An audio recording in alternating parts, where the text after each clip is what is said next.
So let us now move on. Those are the standard results that we have.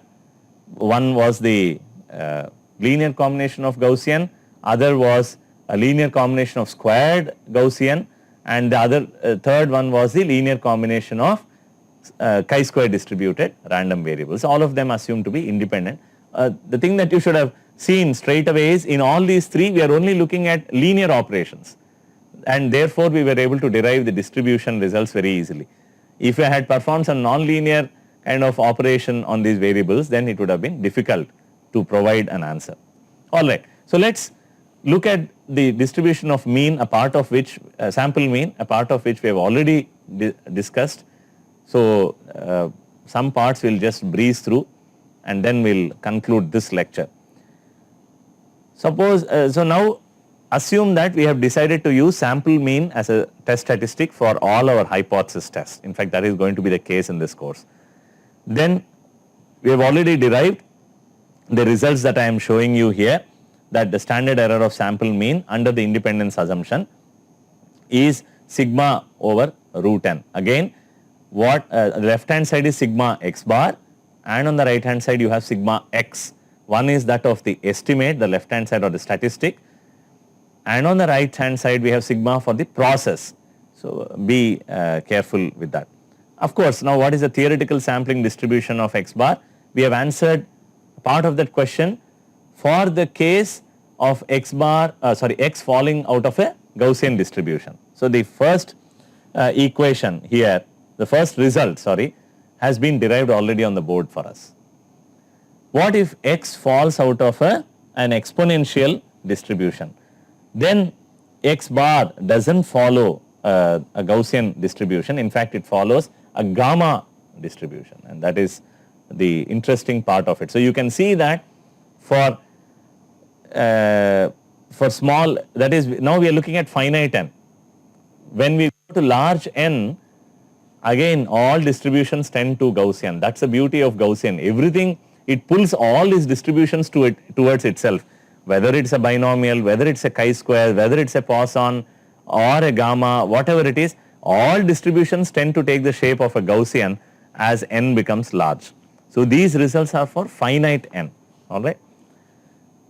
Fine. So now, so remember, this is the case when I know the distribution of x, remember that. For unknown distributions is something we will discuss shortly. This is just an illustration of the result for the case of Gaussian distributed observations, but this is something that we have gone through already. On the left hand side in the plot I am showing you the estimates that I have obtained from 1000 replicates, and they all seem to fall within this band. This band is the 99% probability band, and on the right hand side you see a histogram, and I have kind of fit a Gaussian distribution there to show that yes, x bar follows a Gaussian distribution. You can now go and check for finite n and small n, do not take 1000 samples. If you take 1000 samples, again whether the observations fall out of a Gaussian or a non-Gaussian distribution, you will always see a Gaussian distribution. In order to check or verify the second result here, generate observations from an exponential distribution, maybe take 30 samples, 30 observations or 20 observations, and go repeat that exercise with the use of replicate, plot a histogram, and you will see that it follows a gamma distribution. One observation that you may see here is that the mean here is mu, alright, whereas the gamma distribution is not given by the mean and variance. So you have to be really careful. The numbers here are not the mean and variance of the gamma distribution. The gamma distribution is characterized by some other parameters. Eventually, expectation of x bar regardless of the distribution will still be the mean. That is something that you should remember. Do not get confused between the notations here for different distributions. What about now unknown underlying distribution? Now we have already said regardless of the underlying distribution, mean is mean and variance, mean of x bar is the mean of x and variance of x bar is variance of the process by n. There we do not need to know the distribution. This is for infinite populations and independence assumption as usual. Suppose the population size is finite. Okay. We have been assuming that the population size is infinite, that means there is so many possibilities, infinite number of possibilities. If the population size is finite, there are many situations such as that, then the mean expression does not change, but the variance expression takes a different route. And in fact, you can perhaps see that as n goes to infinity, that is the size of the population goes to infinity, you will recover the expression on the left. So, normally we deal with infinite populations, but you have to be watchful. If your application belongs to the right hand side, then you should use this variance expression. Now, what about the distribution of x bar when x falls out of an unknown distribution? Typically that is a scenario, we may not know, but sometimes yes, you may know upfront. For example, if you have collected large data and you want to know what distribution the data is coming out of, you can actually take a histogram, plot a histogram of the data, get a feel of the distribution. Let us say that I do not know the distribution. What happens to the distribution of x bar? Here is where the central limit theorem kicks in, which says that when you add up, we have already seen this before, when you add up n observations, n coming out of a random sample, then and each of them are identically distributed, that means every observation falls out of the same distribution with the same mean and same variance, then the standardized x bar will follow a Gaussian distribution, standard Gaussian distribution. Now, there are some relaxations to this central limit. This is the original version of central limit theorem, where x1 to xn is said to be falling out of an IID, independent and identically distributed family. But what if they are not coming out of an identical distribution? What if xi's are not independent? Still the result mildly holds, the Gaussian distribution still is valid. The only difference is the variance expressions would be different.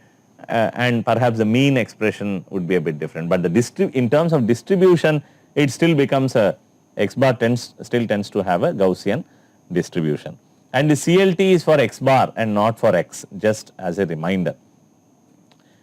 And what you have here is therefore the same results straight away applied to the sample mean. So CLT actually can be applied straight away to the sample mean and show that the standardized sample mean follows a Gaussian distribution. Now, finally, what about unknown distribution with unknown variance? Until now, all along we have been assuming that the variance is known, alright. But what if I do not know the variance, which is also the more practical situation? So, we started from an ideal case where we said I may know the distribution of x and I may know the variance of x. What is the problem if I do not know the variance? Then this x bar minus mu by sigma or root n is no longer a statistic, because for z to be called a statistic, we should know both mu and sigma, alright. So, here we do not know sigma and therefore we have a problem. Of course, we do not know mean, but we know that ultimately x bar is an unbiased estimator of the mean. So, that is not so much of an issue, because we can say instead of saying x bar minus mu, we can say x bar by sigma or root n has a Gaussian distribution and so on. But the fact is, now that sigma is not known, how do we do it? What the solution there is to replace the variance, the true variance, with the sample variance. We have not yet looked at the expression for sample variance. So, this is just jumping the gun a bit. Assume that we know the expression for sample variance. It is a very common expression that we all know. We see on our, we see a button with sigma square n minus 1 or sigma n minus 1 on our calculators. The sigma n minus 1 is the square root of the sample variance, sample standard deviation. I can replace the theoretical variance with the standard one, and there are two different scenarios here that we can look at. Large n, what is large typically depends, statistically n greater than 50 for example, or 30, 40, 50 is considered large. In certain other cases it may be 100 and so on, but generally speaking for large n, the when you replace the true variance with the sample variance, then all the results that we have discussed earlier hold good. that means x bar still follows a Gaussian distribution. For small n and additionally you assume now not unknown distribution, but we assume that if x falls out of a Gaussian population, then what is the story? In the large sample case we do not really worry about the distribution of the observations, but in the small sample case we again restrict ourselves to a known distribution, and the result is if x falls out of a Gaussian population, then the statistic x bar minus mu by s over root n, s is our sample standard deviation, that follows what is known as a student's t distribution with n minus 1 degrees of freedom. Again here we have a degrees of freedom here. What is a student's t distribution? It also looks like a Gaussian distribution, but it is different from it in the sense that it has a certain, it has an additional parameter which is called a degrees of freedom. Again that has got to do with the sources of variability. T is a random variable. Why is it a random variable? Because x bar is a random variable. In addition, the sample variance also is a random variable because it is an estimate after all. How is the sample variance calculated? Well, S is a sample standard deviation, but it is coming out of sample variance. So, it is a random variable. How is the sample variance computed? We know it is computed as 1 over n minus 1 sigma xi minus x bar to the whole square, correct? So, there you have n terms that we are using in computing the sample variance. We shall learn in the later lecture that sample variance has a chi-square distribution with n minus 1 degrees of freedom. Why this n minus 1 degrees of freedom when I have n observations, n sources of variability? Because 1 degree of freedom has already been taken up in the computation of x bar. So, already that has been taken up. So, truly speaking there are n minus 1 sources of variability. I am just giving you a qualitative explanation. We will again revisit that point when we discuss sample variance. So, the bottom line here is when the variance is unknown, I replace it with sample variance, and then if the sample size is small and x falls out of a Gaussian population, the resulting random variable follows a T distribution. The name student is only a pen name, it is not the name of the person who invented it. The person chose to use the name student, and thereafter it came to be known about as student's T distribution. Now, the student's T distribution, it turns out when the degrees of freedom become large, greater than 30, it actually becomes independent of the degrees of freedom and tends to have a Gaussian distribution as well. That is why only for the small sample case we will have to worry about this difference between known variance and and the difference between a Gaussian case and not Gaussian and so on. Now, what about in general, that is for the small sample case, what about non-Gaussian? Well, approximately you can use a T distribution. In that case it is only an approximate result. So, we have to be a bit practical there, or of course you can use the more powerful Monte Carlo simulations or bootstrapping techniques to determine a more accurate distribution. For our purposes, we will assume that x falls out of a Gaussian population and whenever the sample size is small, and then use a student's T distribution. So, that brings us to the closure of this lecture, where we learned some very critical aspects, core aspects of hypothesis testing. We learned that statistics plays a central role in hypothesis testing. The sampling distribution has a critical role to play in the tests of hypothesis. We will see later on how the sampling distribution plays a vital role in construction of confidence regions. Remember, the problem of estimation does not end with arriving at the estimate. Rather, it actually begins there. One not stop at just giving the estimate. This is what typically we see around when when many of the students present the estimates. You have to go one step further and provide a confidence region for where the truth is. That is the purpose of estimation, to say something about the truth, and giving an estimate alone is not sufficient, and that is where we will discuss the notion of confidence region and how confidence region construction is an alternative to hypothesis testing is what we will see. There once again f of theta hat plays a central role in this construction of confidence regions.